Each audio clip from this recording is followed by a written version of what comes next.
warahmatullahi wabarakatuh. Halo teman-teman, video ini dibuat untuk menyelesaikan salah satu tugas mata kuliah Teknik Biosistem, Program Studi Teknik Pertanian Fakultas Teknologi Pangan dan Agroindustri Universitas Mataram. Dalam video ini akan dijelaskan mengenai lingkungan dan bangunan pertanian, penerapan alat anemometer dalam lingkungan dan bangunan pertanian, dan juga bagaimana cara penggunaan dari anemometer itu sendiri. Langsung saja ke penjelasannya. Lingkungan dan bangunan pertanian adalah dua elemen penting dalam konteks pertanian. Lingkungan ini mencakup faktor-faktor alam seperti iklim, tanah, topografi, dan sumber daya air. Faktor-faktor inilah yang berperan penting terhadap pemilihan tanaman ataupun hewan yang akan dibudidayakan pada suatu daerah.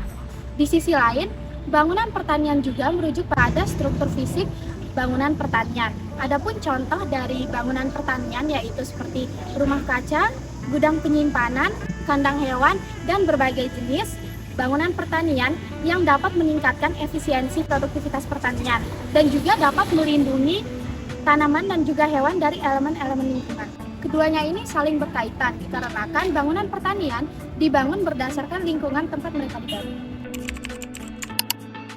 Penggunaan anemometer dalam lingkungan dan bangunan pertanian meliputi beberapa aspek.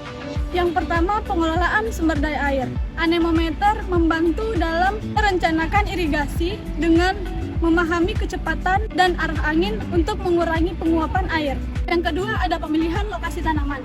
Informasi tentang kecepatan angin membantu petani menempatkan tanaman dengan bijak agar tidak terkena angin kencang yang dapat merusak tanaman. Yang ketiga, ada pemupukan dan penyemprotan. Dengan mengetahui arah angin, petani dapat menyemprot pestisida atau pupuk dengan tepat dan bijak. Jadi, penerapan anemometer dalam lingkungan bangunan pertanian membantu petani dalam mengelola pertanian untuk mengoptimalkan produksi, meningkatkan kesejahteraan hewan ternak, dan mengurangi dampak lingkungan sekaligus. Anemometer adalah alat yang digunakan untuk mengukur kecepatan dan arah angin. Fungsi utama dari anemometer ini adalah untuk mengukur kecepatan arah angin dengan berbagai satuan termasuk kilometer per jam, meter per second, dengan menggunakan berbagai desain termasuk fan anemometer, sonic anemometer, dan lainnya.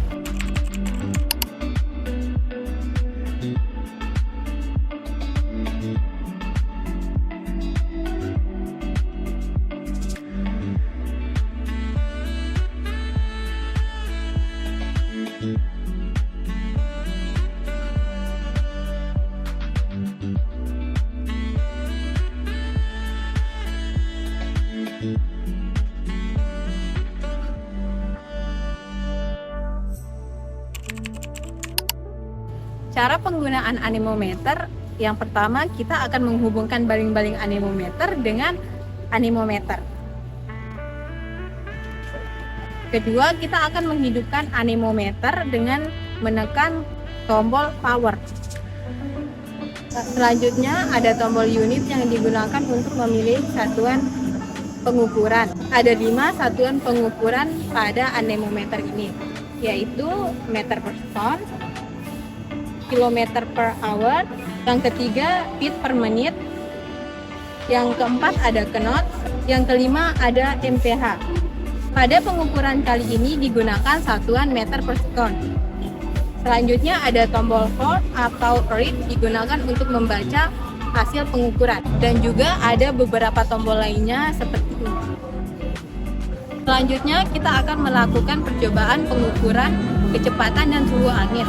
Terlebih dahulu kita harus mengetahui pada baling-baling anemometer ini terdapat tanda panah yang berarti menunjukkan bahwa arah angin harus berbanding lurus dengan arah panah pada baling-baling anemometer ini. Selanjutnya kita akan mencari arah angin. Oh, ternyata arah angin datangnya dari barat.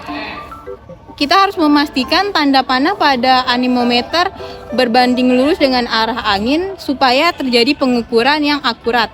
Baling-baling pada anemometer sudah bergerak. Nah, nilai kecepatan dan suhu angin akan otomatis terbaca oleh anemometer dan nilainya akan muncul pada papan digital. Untuk membaca kecepatan dan suhu anemometer, kita akan menekan tombol hold untuk membaca nilainya. Maka akan langsung terbaca nilai kecepatan dan suhu angin. Nilai kecepatan angin adalah 1,139 meter per sekon dan suhu angin adalah 31,9 derajat Celcius.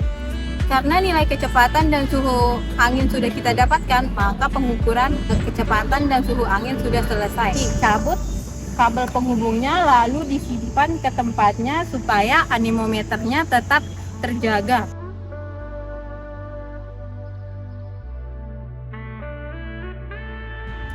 Oke teman-teman, itu dia video penjelasannya. Semoga dapat dipahami dan juga dapat dikembangkan penerapannya, khususnya dalam bidang teknik pertanian. Sekian, terima kasih. Wassalamualaikum warahmatullahi wabarakatuh.